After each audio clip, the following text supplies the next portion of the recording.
प्यारे बच्चों नमस्कार।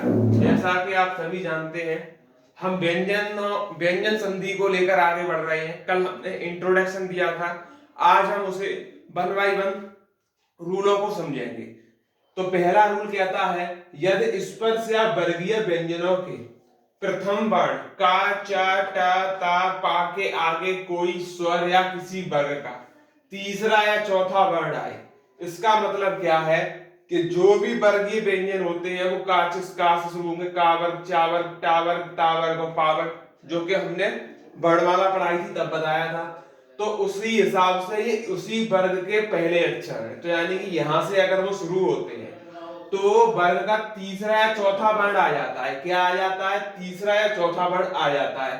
तो वर्ग का जो पहला वर्ण होता है वो तीसरे वर्ण में बदल जाता है। तो यहाँ तीसरे वर्ण में बदल जाता है। किस में बदल रहा है? तो आप बोलेंगे तीसरे वर्ण में। कैसे बदल रहा है अब इसको समझते हैं। दिगंबर है तो इसका हो जाएगा, आप बोलेंगे दिक प्लस अंबर। दिक प्लस अंबर को क्या बोलते हैं? तो आप बोलेंगे दिगंबर कहते हैं। कैसे समझेंगे? का है पहले वर्ग का वर्ग का पहला है, यानी कि का वर्ग से शुरू हो रहा है। तो का तीसरा वर्ण क्या होगा? तो का के बाद खा और गा, तो का बदला गा में, और बाकी अंबर। का किसमें बदला? गा में बदला, और आधा गा और आ के साथ पूरा गा बन गया। तो दिक प्लस अंबर से दिगंबर बन गया। वागीश है तो आप जानते हैं वाक प्लस ईस। बाग प्लस ईस क्या होगा? बागीस। कैसे होगा? का है गा में बदल गया उसी हिसाब से। ठीक, बड़ी ई की मात्रा है तो बड़ी ई की मात्रा ये ले लेगा। तो बागीस बाग प्लस ईस। आगे है अनंत, अजंत। अजंत है तो आप जानते हैं अच प्लस अंत क्या होगा? क्योंकि चा वर्ग में ही तो जा आता है, चा, छा और जा। तो अच प्लस अंत अजंत का हो जाएगा। आगे है आजादी, तो अच प्लस आदि। अच प्लस आदि, अच प्लस आदि का क्या हो जाएगा? आजादी। समझ में आ गया? दूसरे रूल पर बढ़ते हैं।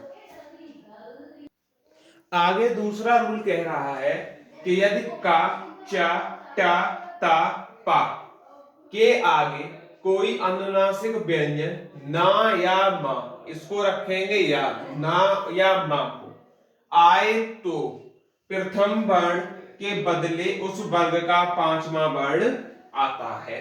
तो इसका संधि विच्छेद कैसे करेंगे समझिए। ड़ा है, आप जानते हैं का वर्ग में लास्ट में अक्षर होता है। तो पांचवा वर्ण के बदले प्रथम वर्ण के बदले पांचवा आया तो संधि विच्छेद में प्रथम वर्ण आएगा। आप बोलेंगे आएगा तो हो जाएगा वाक। लास्ट में मैं है, मां या ना कोई एक आए तो बाक मैं बन गया। यहां से समझो तो पहला वर्ण ड़ा में बदल गया। अच्छा, बाढ़ मात्र है तो ये भी हो जाएगा वाक प्लस मात्र। क्या हो जाएगा? वाक प्लस मात्र हो जाएगा। अगला है रूढ़ में और सड़मास। रूढ़ में ये वाला किसमें आता है? तो चा वर्ग में आता है। मां ही है तो कोई दिक्कत नहीं। चा वर्ग में है, पहला वर्ड होता है चा, तो रुच प्लस में क्या हो जाएगा? रुच और प्लस में बन गया। ये है सड़मास, ये किसमें आएगा? ड़ा आता है टा वर्ग में। किस वर्ग में आएगा? टा वर्ग में। तो सट प्लस मास क्या हो जाएगा? सट प्लस मास। समझ गए रूल? नहीं समझे हो तो कमेंट बॉक्स में बताना। जो भी रूल नहीं समझ में आता है वो मैं फिर से अगली क्लास में बता दिया करूंगा। आगे बढ़ते हैं।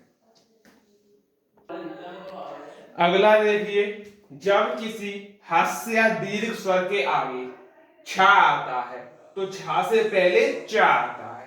यानी छा आएगा तो छा के स्थान पर उससे पहले चा आएगा।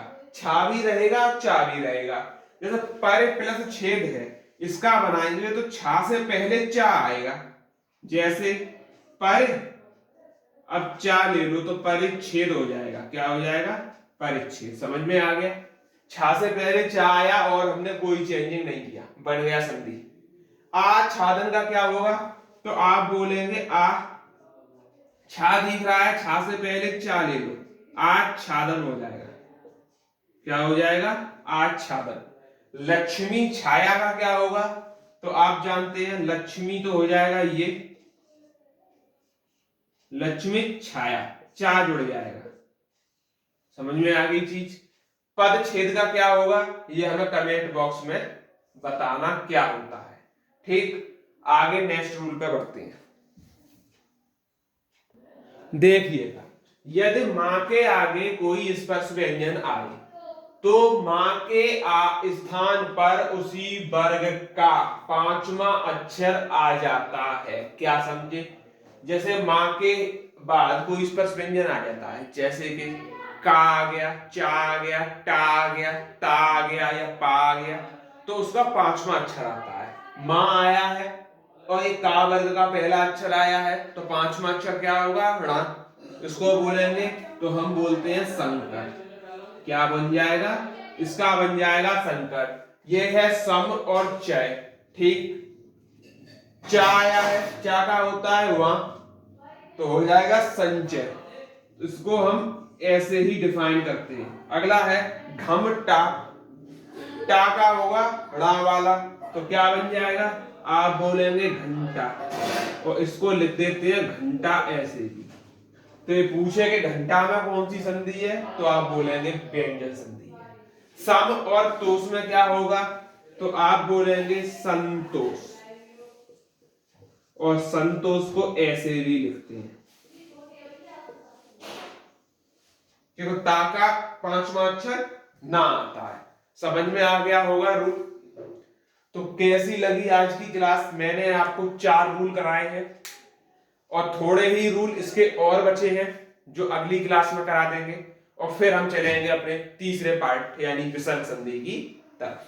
तो सभी लोग क्लास से जुड़े रहें, वीडियो को ज्यादा से ज्यादा शेयर करें। धन्यवाद।